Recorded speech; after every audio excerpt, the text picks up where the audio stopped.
I need one too.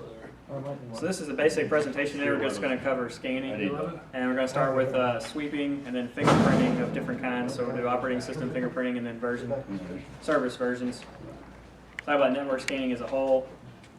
Trace route in Linux, because the one in Windows is kind of limited, and packet crafting, if we can get to it, that'd be some bonus material.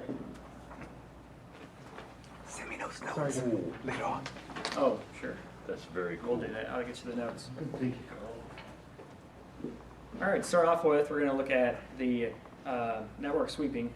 And so a couple of tools you can use to do this are the like the Hping series, Ping 6, and of course Nmap can do just about anything, it seems like. So with Nmap, you can do a DNS resolution, meaning that you're actually not going to touch the host at all. This is would probably be considered a passive recon, where you would actually ask the DNS server all the host names, but you wouldn't send any packets to the host themselves. And that's the -SL option. So we're going to use the VirtualBox network that we talked about last time. VirtualBox supplies us with a DHCP server that we can get the 192.168.56 network from. It starts giving out IP addresses at 101, and then it goes up from there. You can change that in the VirtualBox. We talked about that last time. But this is what we're going to use. We're going to look for about 5 machines, and we don't actually have a network connection to a DNS server that knows about these machines, so we should just get back the IP addresses, because it's not actually going to go out and ping them or anything like that. It's just going to go out to DNS and try to resolve them. It's not going to be able to resolve them in this case because we're going to have no DNS server, but this is a really good thing to do if you're like my customer is my company. I'm an internal pen tester, so my customers are application teams and security other security groups and people like that. And it's good to just do a sanity check on the IP addresses that they give you, get the DNS names, and that way if they don't look right and all of a sudden they're resolving to like Google and Microsoft and stuff, you haven't actually hit anything yet. It also is a good idea, like for example, even though I'm an internal pen tester, I do hit sites on the internet because we may host services outside the company for whatever reason, virtual hosting, things like that, and I can do a quick sanity check just to make sure that I'm staying inside of my scope. So it's a pretty neat little feature. I was going to say, it's also really great if you want to know about a company's network without sending any packets directly to them necessarily, or just through DNS. If you see like one that says barracuda.some site, well, you know that's probably the Barracuda spam filter. If you see gateway.some site or Windows 2003.some site, yeah, that's true. You like get a lot of information very passively. Like FW, firewalls, routers might start with certain naming conventions, things like that. Or you find someone named all the servers after X-Men characters, like a certain company used to. Oh, you might have an idea for passwords later on. Not familiar with that one, but it sounds like something that network would do. Network folks would do. So the next, I guess, level of scanning in the network is just trying to find the host. So we're not worried about services or servers or anything like that. We're just trying to find the boxes. And Nmap-SN is a good tool for this. It goes out as fast as it can and tries to find the host on the network. Doesn't do any port scanning or anything like that necessarily. It's just using ICMP, TCP, and I believe some UDP as well. So we'll start a second terminal. Just do a TCPDump. Oh, actually, I'm not sure. Let's see, TCPDump, and then we'll do dash. Let's see, D I think is list. Nope.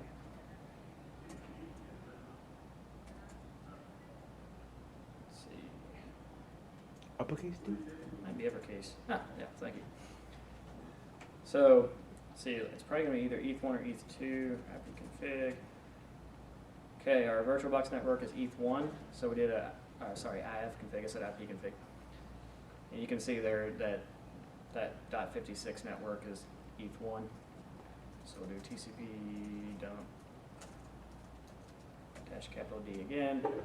And ETH1 is interface number 1. So interface -I1. Actually, also you can do TCPDump. You can do just name the interface by its name if you want to. You don't have to use the number. -VB. and we're going to look at what's going on with the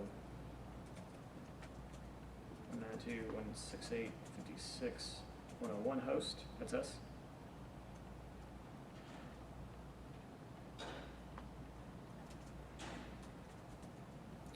Okay. S0 gets the whole packet. It's the snap length. Zero just means grab it all. So if we said like grab 1,000, it would only get the first 1,000 bytes of the packet. All right, so fire off Nmap and see if we get any traffic over on TCPDump.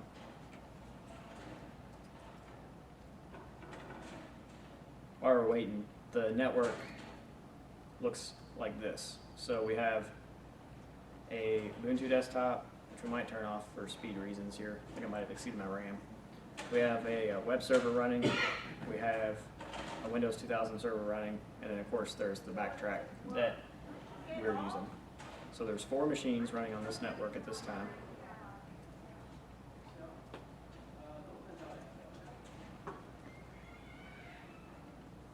Okay, so Nmap is smart, of course. I think everybody knows that. And as you can tell, it actually did not send any packets directly to those machines at all. It figured out that we're on the same subnet. So what it ended up doing was sending out ARP requests. And it just asked, you know, who has 103, 104, 105. And then when the replies come back, see down here is the reply, the ARP reply. So it said, you know, MAC address, whatever, for each of those. So it's done host discovery without even using ping or anything like that.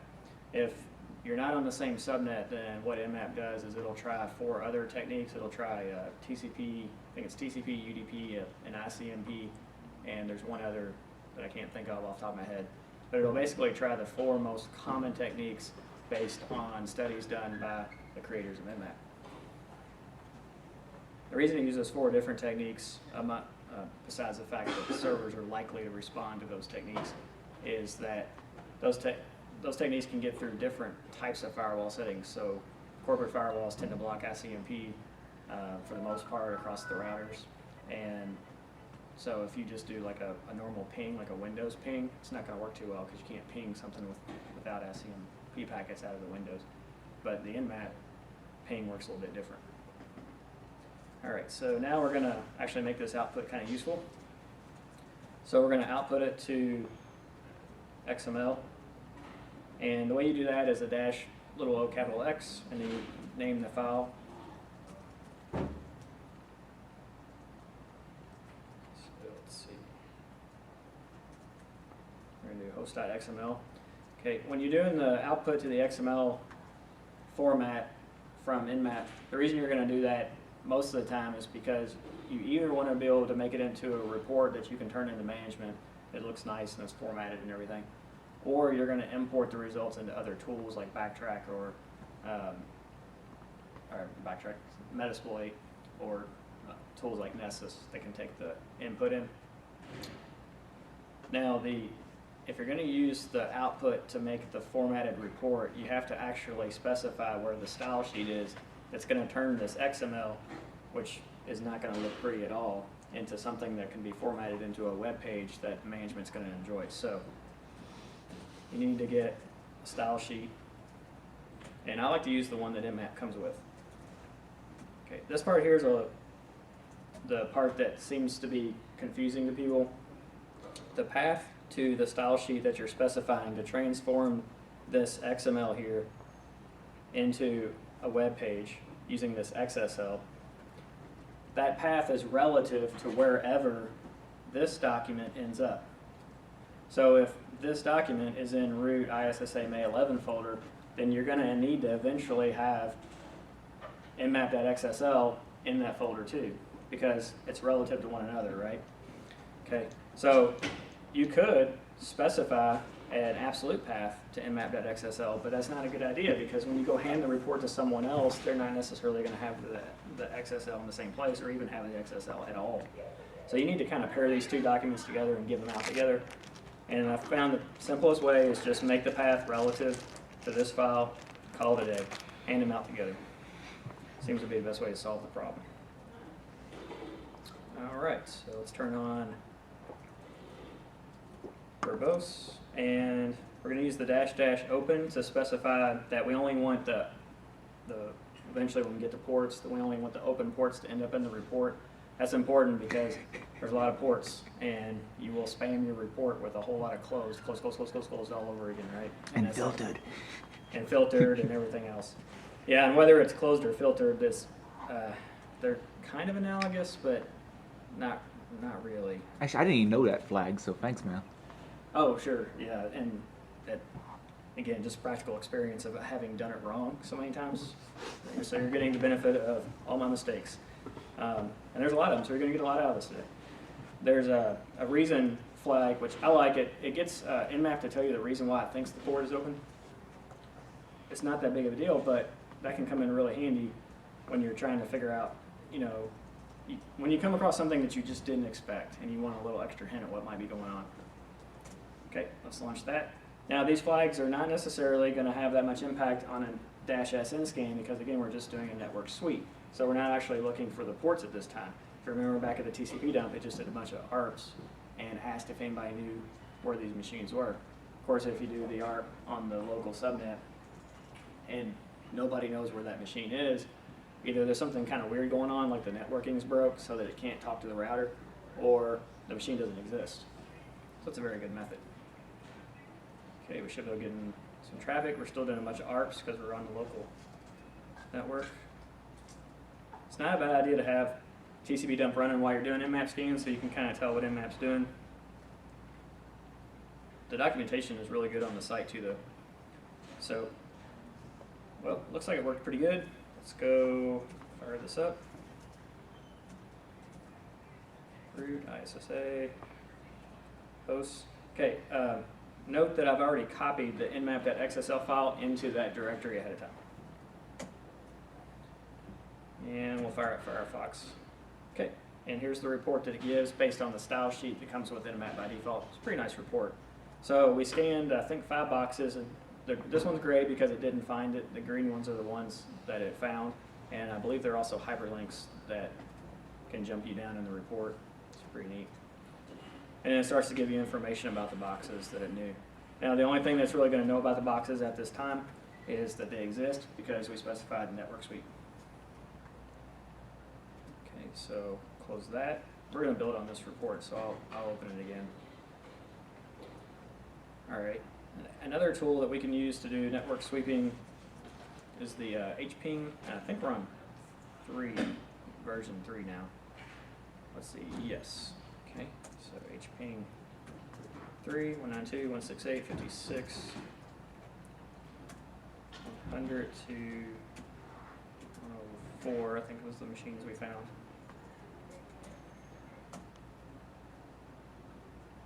Oh, it doesn't like that format.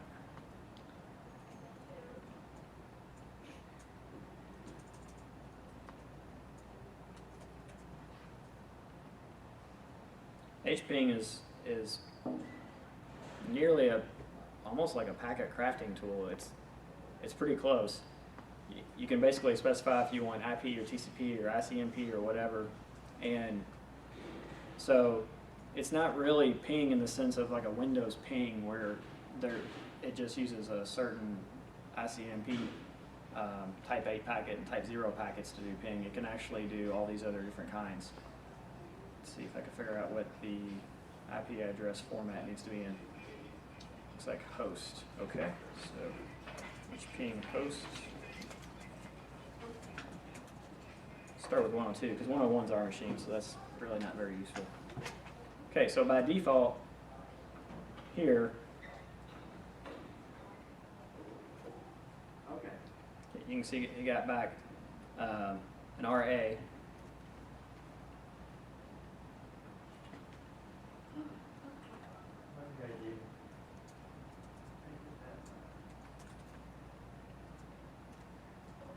Do it again with TCPDump listening. Okay, that's enough information. All right, so by default, if you don't do anything else at all, it's basically sending out a packet destined for, well, looks like it's port 2008 and then 2009. and it basically just incremented from those ports and incremented them out, and it hits this port 0, which you wouldn't think would really work because port 0 is not really a port, but the machines actually respond to that with a reset acknowledgement flag if they're up. It's really strange, but it works. It works really well too, and it's fast. So this arrow in TCPDump, if you haven't used it much, means that it's the packet going out from 101 to 102. And when you see like a 102 coming back to 101, that's the machine responding. So right here you see like there's a 102 coming back to us, 101. And see the little R there in the flag, that's reset packet. I'm sorry, reset flag, and the dot is acknowledgement. I'm not sure why it's not an A, but it isn't. It's a dot. Now in Hping it's an A, and in Escapee it's an A, and lots of other tools it's an A, but not in TCPDump. Sure, there's good reason. So network sweeping, Hping, Nmap-SN. Okay, next we're going to do the basically port scans. And there's several tools that can do port scans, but I'm hard pressed to find one that can do it better than Nmap, so we're just going to skip right to that. All right, I'm going to keep the V for verbose flag. I'm going to keep the open flag, and going to keep the reason flag. But I believe this one is S, capital S, pretty sure. SynScan? SynScan. And I believe that'll do our port scan for us. It's also the default if you're running root. It does a connect scan if you're not running as root by default. Ah, okay. So, thanks. Yeah, that's a good point.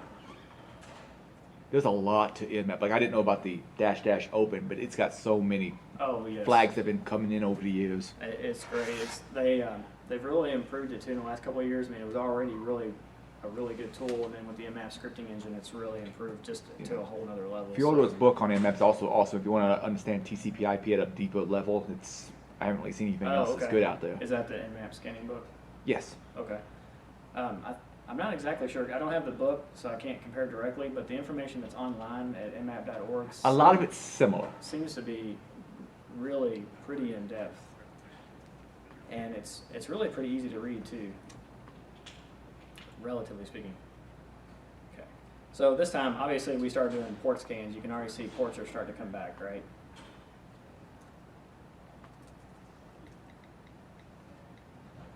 Okay. So in addition to finding the boxes we already knew about from the earlier network sweep, now we've got the port scan.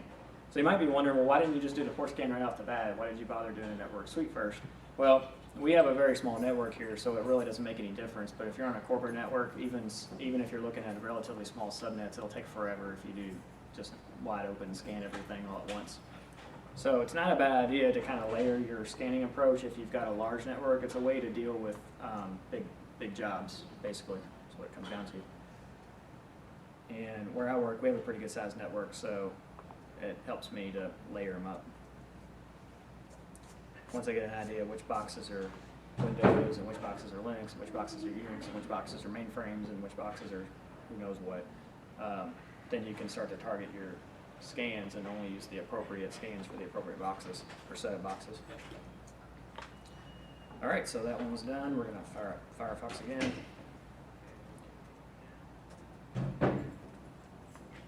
It's not a bad idea when you start Firefox to use the little ampersand symbol on the end there. It means run the job in the background, and that way you don't tie up. See, like we can still use our terminal. So Firefox is running, but it's running in the background. All right, so there's our 4 boxes again. And this time if we skip down to them, there's a little bit more information than just the address. We've got port 22 open on this particular box. So port 22 is SSH, so unless somebody installed a program onto Windows, that's probably a Linux box. Not necessarily, but Windows doesn't come with SSH, so just a guess.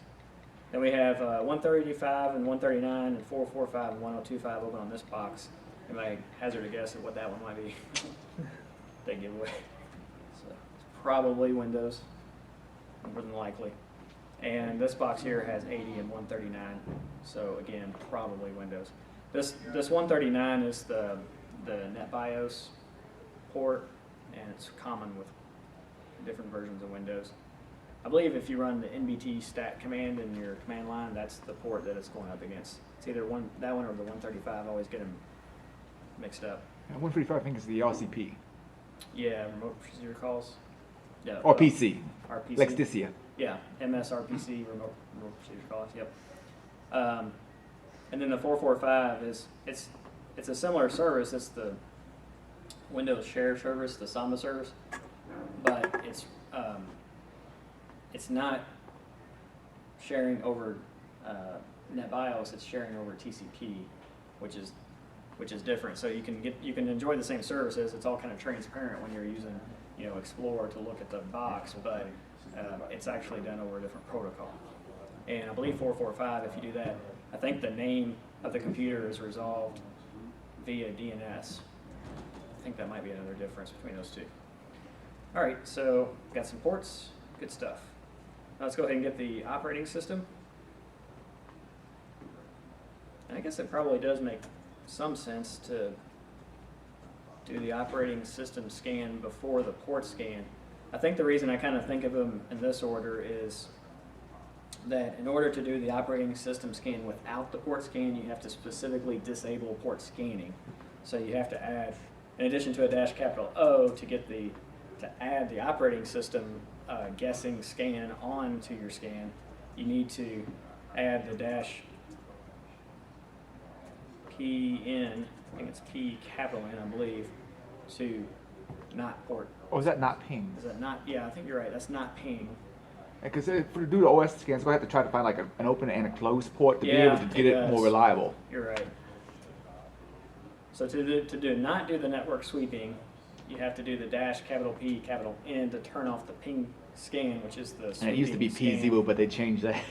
Right, and then the -O is guess the operating system. So yeah, I think we are doing it in the right order. I think the -O is. So if you do need the OS detection stuff, I'm pretty sure all the stealth options kind of go away. Like there's ones for like throwing in decoys and fake out the system to make it think other people are scanning it. But only one box is really establishing the full connection. And if you look at the logs right, they can tell which one is the real person based on, There you go. So we're somewhere between just port scanning and full service scanning. We're kind of in the middle right now. Capital O, right? So Capital O for operating system. Okay. Nmap's gotten basically a new operating system detection scanning engine put into it in the last, I don't know if it's like a year or two, but it's relatively recently. Basically what happened was they put a bunch of different kinds of checks into this other kind of engine that's a lot more accurate than the older one was. So the older engine depended on some about 8 techniques or so, and the new engine I think looks at a few more, but they're actually more accurate now. Okay, so go back to, oops, go Firefox. Too many fingers. All right. So here's the open port. It used port 80, and a closed port was port 1. And it looks like it used a closed TCP and a closed UDP to try to guess. And it wasn't able to guess 101 too well, which I find is pretty typical. It's that one's backtrack. Then it tried to do 22.1 and another random UDP port, and it had about the same amount of luck with this operating system, which kind of makes sense because we happen to know it's an Ubuntu, which is the same operating system that backtrack's based on. So we can turn in those signatures. You can take these signatures, go to nmap.org, and there's a form there that you can paste the signature into and then submit it to them and tell them what operating system that you already know that it is. They'll be able to improve the scanner that way. Okay, this one I figured out was Microsoft Windows 2000, Service Pack 0 through 4, or it might have been a Windows XP. And box 104 is Microsoft Windows, either Service Pack 2 or 3. Or Windows 2000 Service Pack 3 or 4. So 2000 and XP run on very similar underlying kernels. So their TCP stacks look a lot alike. Okay, so another tool that you can use for operating system detection is Xprobe.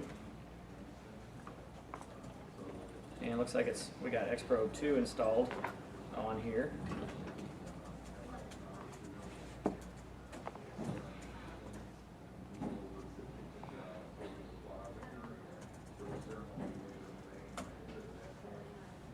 Okay, so remember we kind of talked about that Nmap had sort of this operating system detection engine or sub-engine built into it, and it's got all these different checks it does. And essentially, these are a lot of the checks that Nmap does or did. I think the teams that built the two tools might either be the same teams or similar teams or something like that. So these are all the different profiles that Xprobe 2 is loading that it's going to try against the different operating systems, and depending on the combination of responses that come back, it should be able to detect pretty well what the operating system is. So by combinations, I mean like if this one comes back true and this one's false and true, and it matches that pattern up against a list to try to figure out what the operating system was. So you can run it with more verbosity, I believe, so that you can kind of see what it's doing as it's going along. And it tries to do DNS for you as well. As you can see, that DNS failed because we don't have a DNS server running in front of us. All right, so we'll let that run for a minute. And it should come back. Check and see how we're staying on track here. Okay, so we talked about Nmap. Didn't talk much about ping 6. It's used if you if you want to try to discover boxes using IPv6, and it works really well in a lot of cases where IPv4 won't work, because a lot of teams have figured out that they want to turn off all the IPv4 stuff, and they've had years and years of experience of doing all that. And they've got it handled pretty well. But the V6 is different, and it's a little newer, and they haven't quite got a full handle on it yet in all cases. So sometimes if you scan your network with the ping 6 or the -6 in Nmap, which causes it to do the version 6 scanning, then you can find the boxes that everybody thinks are hidden. And they are if you're on version IPv4, but when you do them with the 6 scan, they never actually disabled those services. And we talked about Hping 3. And now we're looking at Nmap-O and Xprobe 2. Whoops. All right, well, that's going to take longer than we have, so we're going to go ahead and look at the next scanning, which is service scanning. Let's see. I have to set up our Nmap again. So --open --reason. Okay. And this time I'm going to do a lowercase o, capital A. So my output, instead of being output XML, it's going to be output all, which means XML and the Nmap, like what you see dumped on the screen, and then also the Nmap, I think they call it the GNmap format, which is the greppable Nmap format. So the reason I'm going to use the all instead of the XML is one of the other tools that we're going to look at imports the GNmap format. It doesn't import the XML format. And I believe that older versions of Metasploit, maybe 3 or 2 even, used to import the GNmap format, but now they take the XML format. And since the XML format has potentially more information in it, it's better to use the XML format if you can at this stage. I've never seen any official posting or anything, but it almost kind of seems like Nmap's just going to go ahead and move towards the XML, and the GNmap is more like backwards compatibility. I think I've seen Fiordo say something to that extent. Okay. Something official or just conversation? I can't tell you what to lay my hands on it, but I'm pretty sure I've heard Fiordo basically say that, because he used to like the Recall him saying something online. So he used to like the graphical format better, but as time went by, he realized the XMLs could be a lot more flexible and be able to throw more content into it. I think they can fit content into it that's hierarchical, and therefore it may have more information in it. So I always use the XML now, and I don't have any problems with it. So it seems to be a sure thing to go with the XML. Okay, now I'm going to take the extension off of the file name, because what the -A option does is it automatically adds those 3 extensions on there for you. But you could have like a sub extension. So like if you said like host.issa or whatever, okay, and left it at that, then it's going to add host.issa.gnmap.xml dot whatever the default is.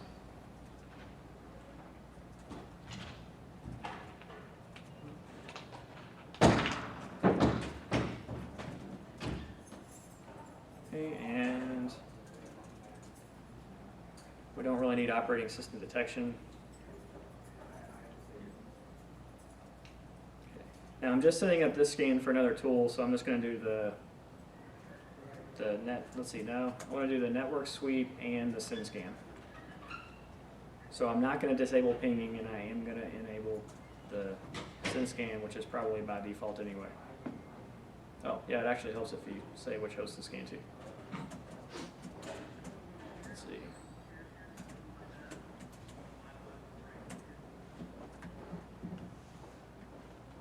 Okay, so we're setting off that scan. And go ahead and kill Xprobe.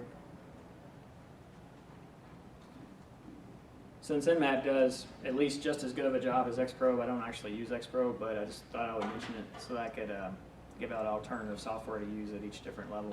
But as you can already see, the Nmap does everything.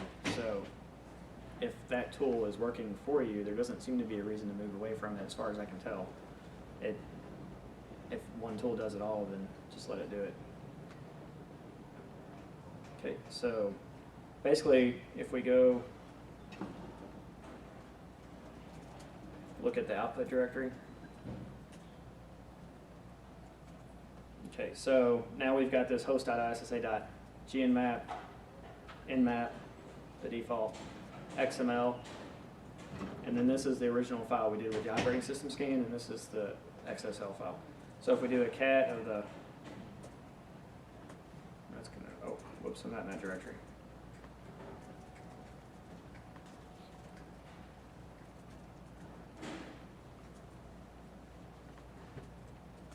Okay, if we do a cat of the Gnmap, you can see it's kind of line based because it's so you can grep it. Then the XML, of course, is going to look like the XML. And the default is going to look like the screen print format that we see when we actually run the tool. Yeah, let's see.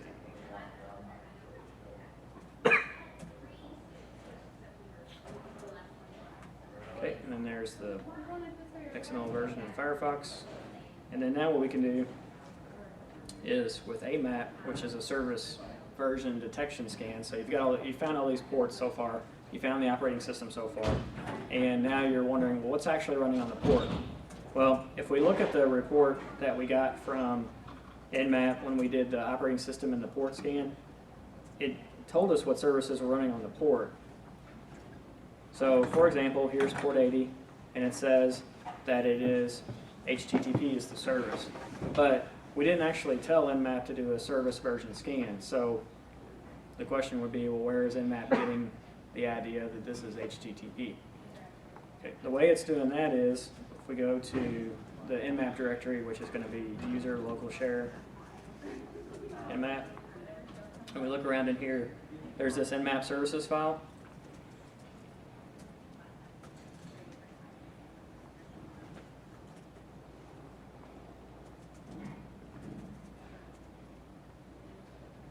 So this file basically says, well, if you see, get down to port 80, try not to pass it up. So if you see like port 80 over TCP or whatever, there's a pretty good chance, really good chance. These higher relative numbers mean better chance, or more common, I should say, not better chance, more common, is HTTP. So it just basically copied that out of that file. But if we add onto Nmap, if we add the dash SV, it'll actually go out and try to do some probes into the port to really figure out if that's actually what's running on that port.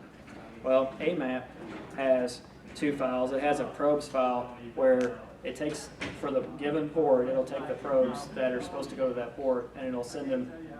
And it has a second file which is pattern matches, and if the pattern in the second file matches the probe that was sent in the first file, it says, hey, that service that's really running on that port is whatever. So like if you're running FTP over port 80, right, yeah. So the secondary profile is what's going to tell you it's actually FTP. right, and we could be running FTP over port 80 because in the XML that we have right now, we never told Nmap to go actually check the service out and see if that's what was going on. So right now we assume it's HTTP. Nmap assumes it's HTTP. The reason it assumes that is because according to its services file, that's what's most likely running on that port with a very high probability, but we can't be absolutely certain because admins can switch the ports around to whatever they want, typically speaking. It sounds like a noisy test with this like set off your typical IDS. Yep, everything we're doing today is scanning, which by I guess definition is an active. I should say active scanning. I guess at the beginning of the workshop. So this means that we're sending packets to the machines. We're doing active fingerprinting and active scanning. So we haven't really done in our modules. We haven't really done recon because you need an internet connection in order to be able to do that. So recon is essentially passive scanning. It's where you're asking other people what they think about the network in question. So you're not really sending packets into the network itself. You're sending packets to, say, Google, or you're sending packets to, MySpace or whatever, trying to figure out if they can tell you what's going on at that network with some kind of certainty. And we might do a recon one time later on, but we do need internet to do that because we have to use tools like Maltego, and we have to be able to get to sites that have a lot of information about people that work at certain places. And Who is information's awesome.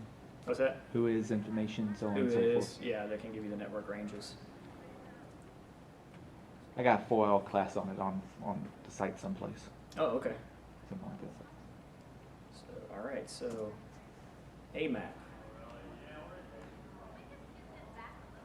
Oh, there we go. Okay, so Amap can do it can do banner grabbing. So in addition to actually trying to send the probe into the port and then read the response and match it up to a pattern to try to guess what's running on that port, it can actually print out what the service gave back. So you can grab like web banners and FTP banners and things like that. And that's the -B option. We're going to use the -I and pass it a file. Okay, so this is Nmap machine readable output file, which means the G Nmap format specifically. And then you can have an output file to save all this into, which is really useful. And then there's some other options as well, which are nice to have.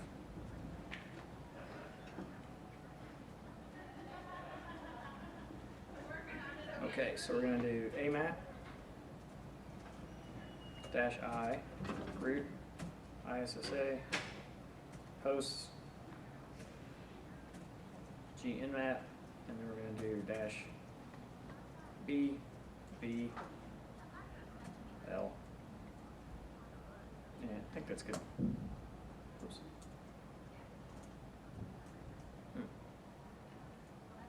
So doing something wrong. Okay. So the G Nmap file contained a list of machines and a list of ports because that's the one where we did the send scan and we did the essentially the network sweep. And it figured out that it's SSH version 2, Open SSH 5.1, running on Debian, Ubuntu. So it figured out a whole lot more information than just taking a shot at the machine. And if you remember when we did the Nmap scan without the service version detection, the -O option didn't figure out what that machine was. But when we did the Amap scan with the service version detection, it did figure out what the operating system was. So one question you might have is, well, what if we did the Nmap -O and let it do the service version detection? Would it have done a better job? So now we can do that. So let's go back to Nmap. And to your question earlier, yes, we're getting noisier and noisier. So now we're not only sending packets to the machines, and then sending send packets, half open packets to try to figure out if the ports are running. But now we're actually sending information to the services to try to trigger some kind of response. So at this point, if your intrusion detection system hasn't figured it out, it's not going to, because we're basically interacting with the actual services in the box at this point. So it'd be a good way to kind of audit yourself and see if anybody raises their hand and says, hey, did you notice that there's all this traffic going back and forth? And we're getting noisy enough now where it ought to be noticed. Okay, so I'm going to change the output back to just XML. We don't really need the other output formats if we're not going to feed it into other tools. I'm going to overwrite the XML file we have. Okay, like Adrian said, that's default, so I don't really need to say it. The -SS, the send scan. I'm going to put the -O back. This time I'm going to do the dash lowercase as capital V for service version scanning, and let it rip. Okay, so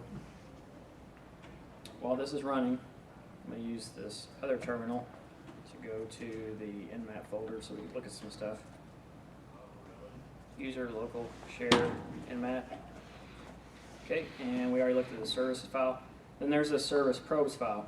So what the probes file does is it has in it basically the same thing that Amap had. It has a bunch of probes and then a bunch of patterns. You send the probe, you watch for a pattern. If the pattern hits, then you write down what the service for that pattern is. The difference is the service probes file from Nmap is all in one big giant file. So if you're going to edit it, you got to be really careful to edit the entire section, the entire block. So it'll have, so for example, it'll have Nmap.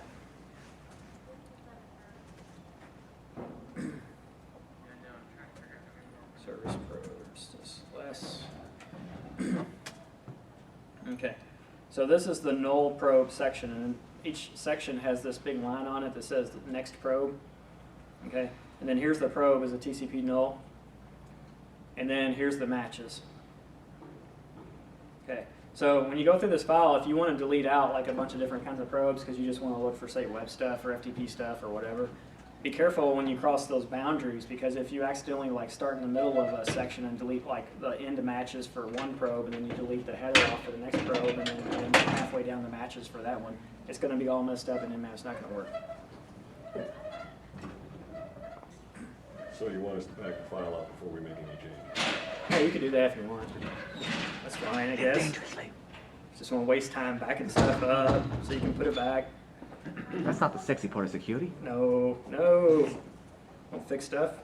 Don't remediate, just break things. Oh, firewall. Not sure what's on my mind. Firewalls. All right, so Firefox root, ISSA folder, and we call this one host.xml, right? Okay, so now we run it with the -sv option, and see if we can get the services. Aha. So now this has changed.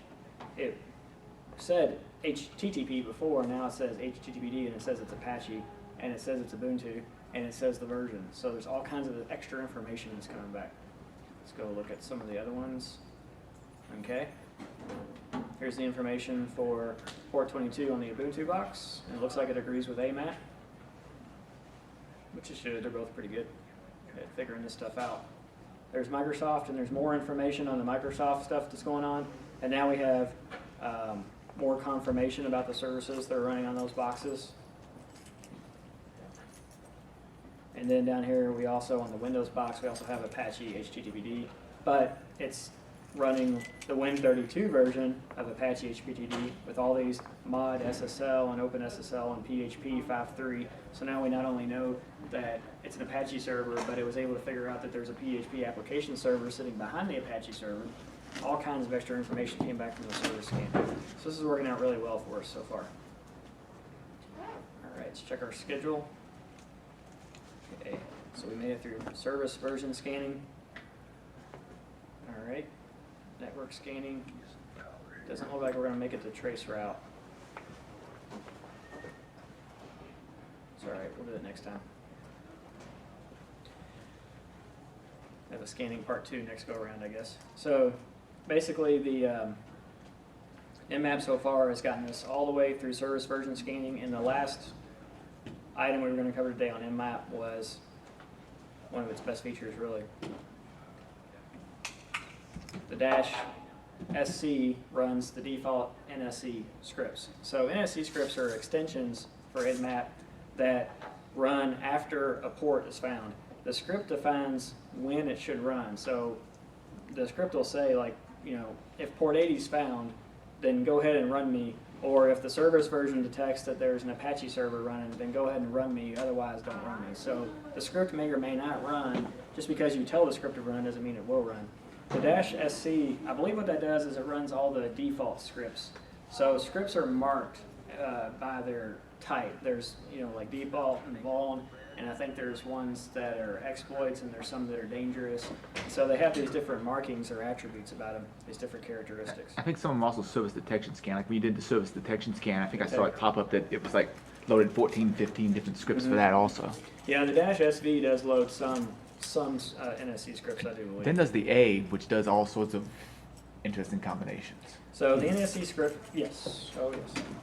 So the NSC scripts are in the user local share Nmap scripts directory, and they're all of them here. Now the ones that I use the most are the ones that start with HTTP, because I do a lot of web pen testing, so I'm looking for things about web servers, and I'm trying to get ahead of the game, so I'm sending out NSC scripts to try to gather some information so I don't have to do it later on manually with like Burp Suite or whatever. And then also the SSL scripts, I use those a lot because if a machine has a SSL version 2 running, that's an automatic fail right there. So I'm going to record that on the report. And I don't have to run, you know, like a full-blown like hailstorm scan, which is a whole lot of work to set up just to figure out that, you know, there's some low-hanging fruit there. And the SMB scans, I run those a lot too to try to find like open shares and you know, figure out if I've got access to the shares, that kind of stuff. So the way you can run the scripts is with dash SC you can run basically what are the default scripts. I think Adrian mentioned dash capital A. So capital A is roughly kind of like saying this. So if you said dash dash trace route dash SC, dash SV, dash O. Well, all of that is equivalent to basically saying, oh, don't highlight, dash A, okay? So dash A basically just says, yeah, just kitchen sink it. Balls to the wall. Yeah, all out goes. So now, I typically don't do that because I like to have a little bit more control, and again, on a big network, even a small extra amount of work for Nmap to do multiplied by 65,000 ports, you know, over 10,000 machines, that's a lot of extra work. That's not really 65,000 ports, it's really 1,000 ports. But even 1,000 ports per machine times 1,000 machines is a lot of work. So I like to try to tune this thing in pretty close.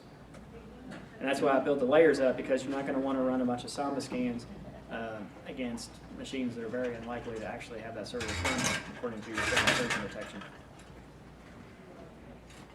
So let's run, well, to run a script, you do the dash dash script, not scripts, even though you do typically run more than one of them at a time, it's script. I make that mistake a lot. And you can comma separate them, so you can say like, you know, SMB, I think it's SMB enum or something like that, and then you can do like a comma HTTP title, which, as they sound like, SMB enum tries to enumerate, I don't think I got the spelling wrong, but it tries to enumerate the Samba shares that are open, anonymous Samba shares that are open by default, and then HTTP title tries to grab the title from a web page. And it's all fairly well automated, so the system's smart. It knows, well, if it's a Samba server running, I'm going to give that a go, but if it's an FTP server running, I'm not going to run that script against it. So the scripts may or may not run. And in addition to comma separating, you can also do kind of like booleans. So you could say like, I want to run SMB star, meaning I want to run anything that starts with the word SMB. And you can also do patterns. Oh, and all this is comma separated, so that might have made more sense if I said like this one was HTTP title. There we go. And then run Samba star. And then you can say like, well, I don't want us to run Samba star again, because some of those were dangerous scripts, they could tear some stuff up. They try to run vulnerability scans, and they could do exploits and stuff like that. So you might want to say like Samba and safe. So anything marked as a safe script will run if it starts with SMB, but it won't run just all the SMB scripts altogether. I think most of these SMB scripts were written by Ron Bose. He's a really good NSC script developer, and he's helped me a couple of times with some tough problems trying to. I think the most recent one was trying to figure out, okay, if you have a given set of Windows shares, can you figure out who has access to them? So not just the anonymous account, but can you tell if a particular person has access to particular shares on a particular box? His website's like Skull Security, isn't it? I think so. Skullsecurity.com, Okay. right? Or is it .org? A quick Google search will find it for Yeah. anybody who watches the Ron video. Bose. It's BOWES, yeah, Bose. So, okay. So the scripts are really good.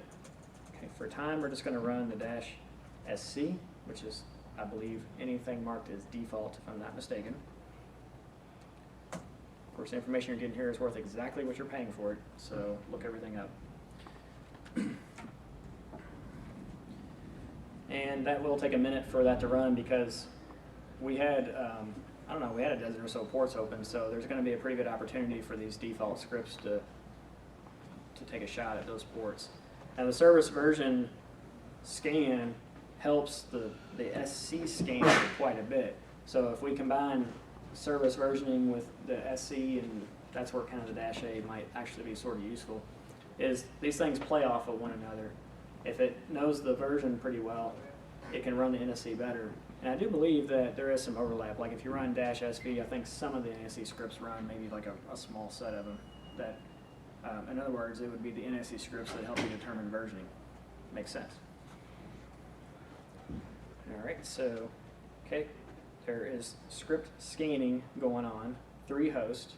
Now, while Nmap is running, you can use the V key to increase the verbosity, and if you want to send it back down again, just hold down Shift, and then it'll count down backwards.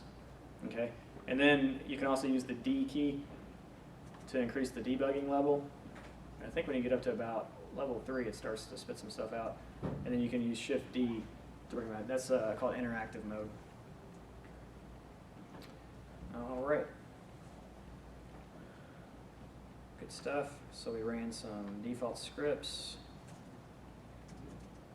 I have no idea what directory we're in, so we'll just go, oh, yeah, we're in Nmap directory.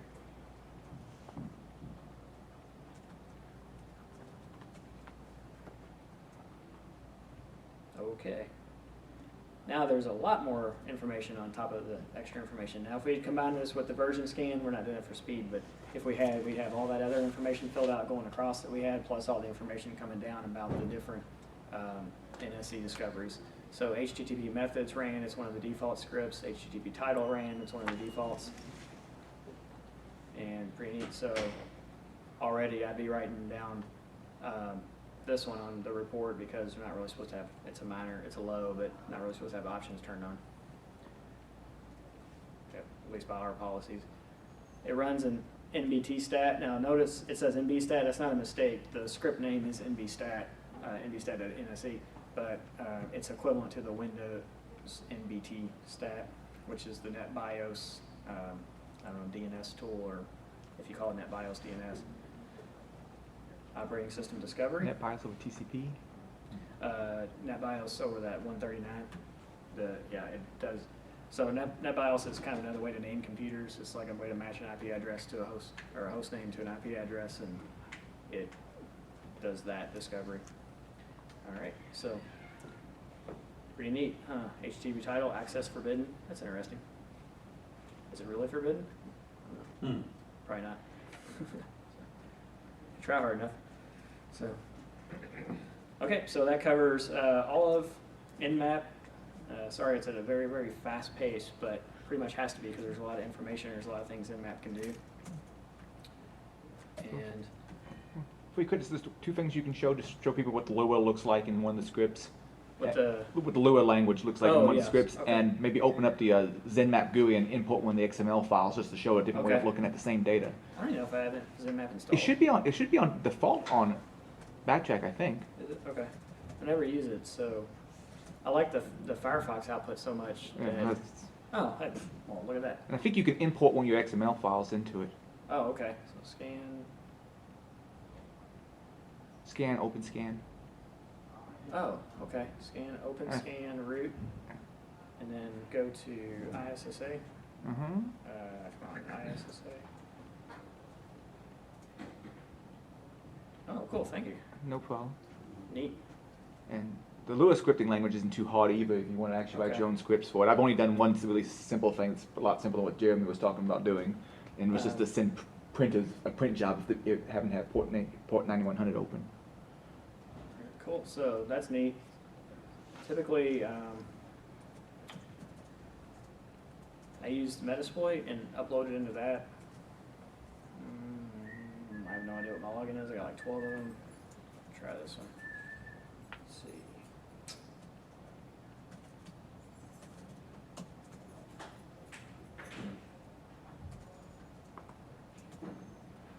See, I may have the passwords mixed up too because I got like so many different Metasploit accounts. Oh, cool. Okay, so you can come over here in the Metasploit Community Edition and go to your network or whatever. Like this project is home network where I was doing some scans on home network. Go to the import and then go to browse and then upload either a Nessus report or a Qualys report or the Nmap XML version or whatever, and then it'll pull it over into the hosts and it'll bring all the information in and put it in this nice pretty layout for you. And this is the tool I use. Adrian was talking about Zenmap with a Z, Z-E-N-M-A. And that's a really nice like network map outlay where you have like this fisheye view where you can say how many hops away something is. Oh, okay. And other things you can like So- tear it apart. On this network, it will make a difference because everything's kind of flat. And we didn't do traceroute either. And but it actually does take, if you do a map of a larger network where there's going to be multiple routers, you actually can get that whole hop count in there and you can show you Okay. like an orbit sort of thing. Yeah, so it's more like a network topology report. Okay, cool. So lots of options there. This is the tool I've settled on just because I can not only do the imports, I can draw the pretty pictures and to put into reports, and I can and you get a much better response when you get reports that have pictures in them than you do when they have words in them. It just doesn't work out too good. You do need an executive summary, but other than that, pictures are great. Then also the Metasploit Community Edition has a lot of the features that the Metasploit has. It's missing some of the very latest bleeding edge attacks. It doesn't have everything, but it's got most everything in it. And you can actually launch the attacks from there, get sessions and everything. So, nice little tool. I still use the Metasploit command line just because I'm more familiar with it. And then once I figure out something works and actually get a session, a lot of times I'll fire up the GUI and then start taking pictures of stuff and put that into reports. Works out pretty nice. Okay, so Carl, do we have time for anything else? I really wanted to get custom scanning with Scapy, but no go? All right, so next month. So next month, I guess we'll do the other half of this. It's going to be traceroute, Linux traceroute, not Windows. Because the Linux traceroute in the last couple of editions has gotten some really nice extra features in it. It can do trace routing using all different kinds of techniques. It can do ICMP and TCP and UDP. And we can actually set the port that the traceroute tries to traceroute on. So basically, what it's allowed me to do anyway is I can do trace routes even when I'm not supposed to be able to do trace routes, right? So it works really well. And so far, I don't even think people really notice the traffic because it's a very, very low level of traffic. I mean, you're talking about a few packets. And it's also, you can say like trace route using TCP port 80, right? Who's going to detect that? I mean, port 80, come on. It's like billions of port 80 packets everywhere. Is that standard trace route on Linux now? Or It is now, but you have to update.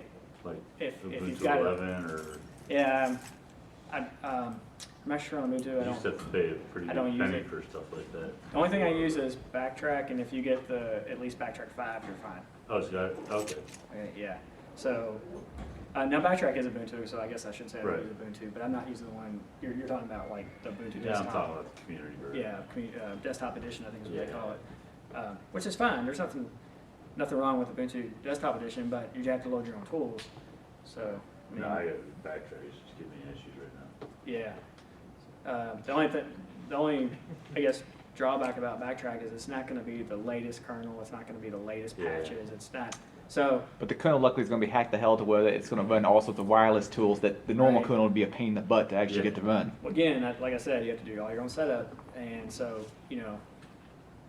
weigh your Right. options.